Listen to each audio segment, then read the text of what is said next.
All right, it's time to get our gaming on. It's Linux Gaming Week. And those are two things my name is heavily associated with gaming and Linux. All right, that's the joke because I'm not much of a gamer, and Linux is my third favorite computing desktop. But as you can see, I am on a Linux machine. I'm actually remoted in to this Linux machine. It's on an old Dell laptop of mine, and I tried to do this game via the Lynx text browser. Wouldn't that have been cool? Except the um, web page we're going to browse on didn't work in Lynx. So I do have the Lunduke.locals about page up, so I did that much. You guys stretch me. I mean, I know I'm different than many of you on the forum in terms of what I like, but I allow you guys to stretch me. So I really puzzled. What can I do for Linux uh, Gaming Week? Well, I know everybody is thrilled about ChatGPT. What could ChatGPT do for Linux Gaming Week? Watch this, folks. I'm going to paste in a prompt. I say, I want you to mimic a text based adventure game with 10 questions. Now, I could have said 100 questions. I just don't want to play that long. With 10 questions for the journey, sci fi and retro tech based. I will be the player. Ask me questions one at a time and let me respond. Items you may want to use: a Commodore 64, Bryan Lunduke, the terminal. I wish for a happy theme to be fun and uplifting. So, this is a large language model, right? Will this work? Of course, you can guess it does, or else I wouldn't be showing it. And so, ChatGPT is going to invent a text role playing game based on the theme that I gave it. It says, and it's going to wait for me to answer each of the questions. All right. What is it doing here? Question number one: you find yourself standing in a room filled with classic computers. In the center of the room is a pristine Commodore 64. As you approach, it springs to life with a cheerful beep. A message appears on the screen. Hello, adventurer. I'm here to guide you through this world. To get started, please enter one of the following: load a game, learn about the history of the Commodore 64, or exit. Well, of course, we are going to load the game. You have chosen to load a game. The screen flickers and a list of games appears: Space Explorers, Bryan Lunduke's RetroTech Adventure, Terminal Defender. Well, of course, I'm going to have to go with Bryan Lunduke's RetroTech Adventure. You've chosen to play Bryan Lunduke's RetroTech Adventure. The screen flickers and a game begins. You find yourself in the town square of Retropolis. Oh, come on, Retropolis. Anybody who says that ChatGPT can't possibly be creative is your mind is bonkers. You just closed it off. I mean, I said to do retro tech theme, and it named the town Retropolis. Come on, peoples. Where people are excitedly discussing the upcoming Retro Tech Festival. The festival is meant to celebrate the harmony between retro technology and the advancement of the future. You see three bodies in the square, each with a different activity. Sorry, three boos.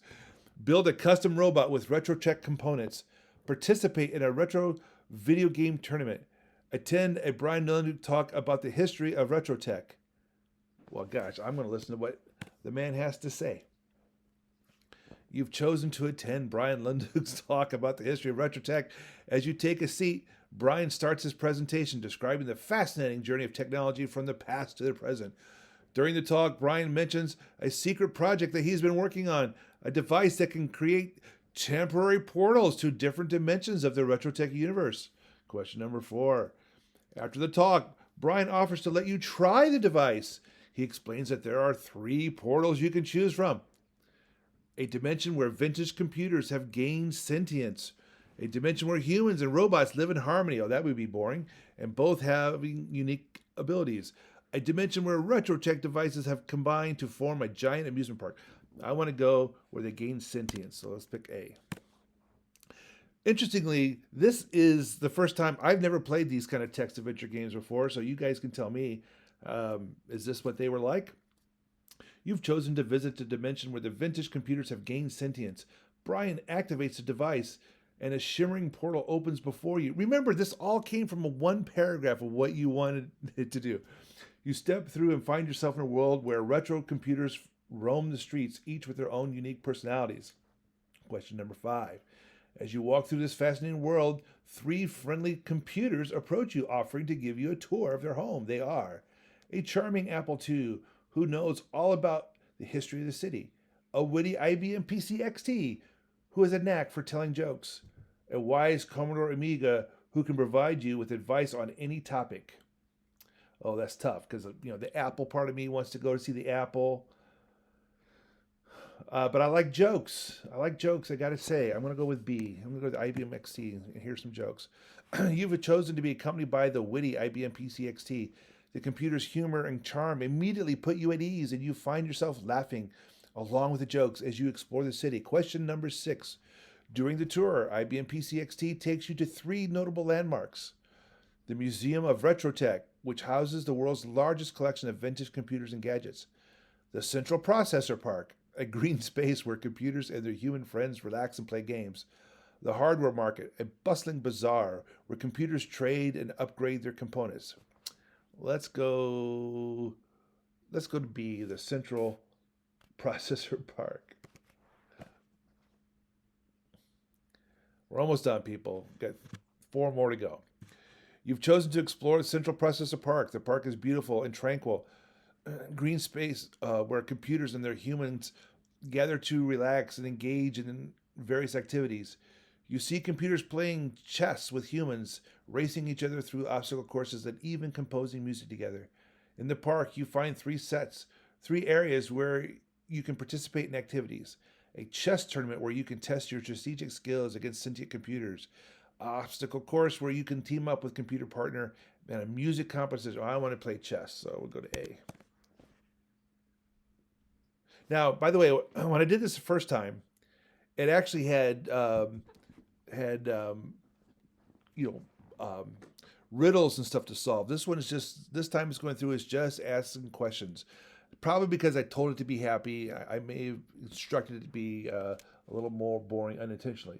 You've chosen to participate in a chess tournament. As you approach the chess area, you're greeted by a friendly Commodore 64 who explains the rules of the tournament. You'll be playing against various sentient computers, each with their own unique style of play. Question number 8. As you progress through the tournament, you face 3 challenging opponents. A strategic ZX Spectrum who's known for its cunning moves, a creative Atari 800 XL who plays with an unconventional style, and a patient TRS 80 who waits for the perfect opportunity to strike. Well, I'll go with the Atari. You've chosen to face a creative Atari. In the final round of the chess tournament, the game begins, and you quickly realize your opponent's unconventional style is both refreshing and challenging. The match is intense, and the crowd watches in awe as you and the Atari 800 XL engage in a battle of wits. Question number 9. As the game progresses, you have a choice to make. Play it safe and focus on protecting your pieces. Take a risk and attempt a bold move. All right, I'm going to be bold. You've chosen to take a risk and attempt a bold move. With your heart racing, you execute a surprising maneuver that catches the Atari 800 XL off guard.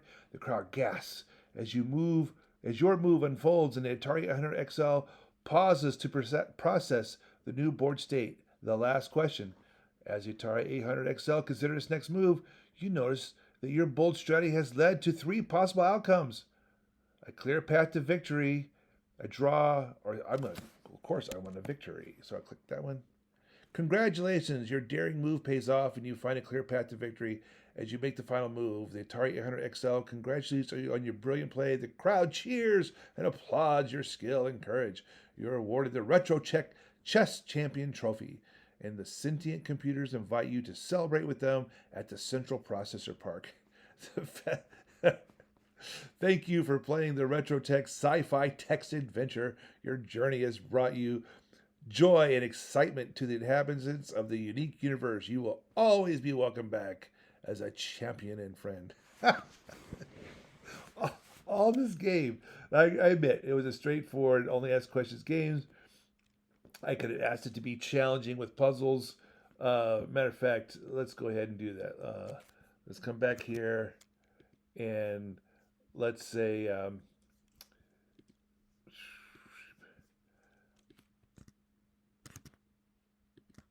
pop this in here. Include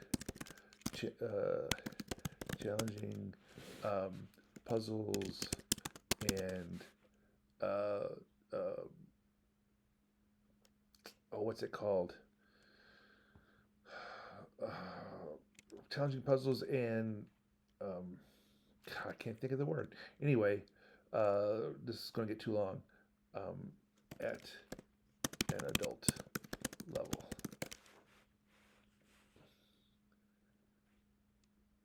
All right.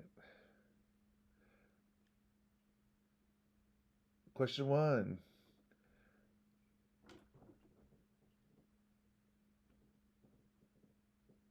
Look at this. To advance, you must find the code, the year the Commodore 64 was released, minus the number of its bits. What is the code? See, there we go. Now this is going to be I don't know. So I'm going to stop this game here. But I quickly was able to address the fact that it made the first game way too easy, right? So I could look up and find out the year the Commodore 64. Well, actually, let's do that. What year was the Commodore 64 released? 1982. I can't remember if it's an 8-bit or 16-bit computers. How many bits?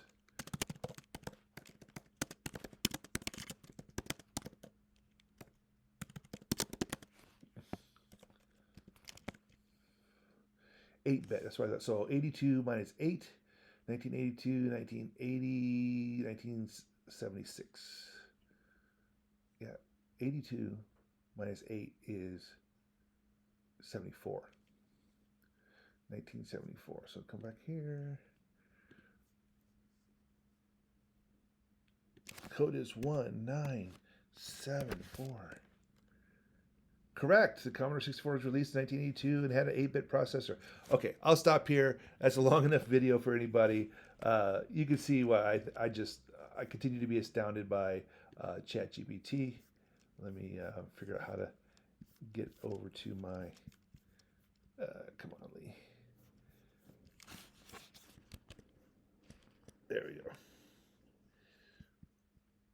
Y'all, game. Have fun.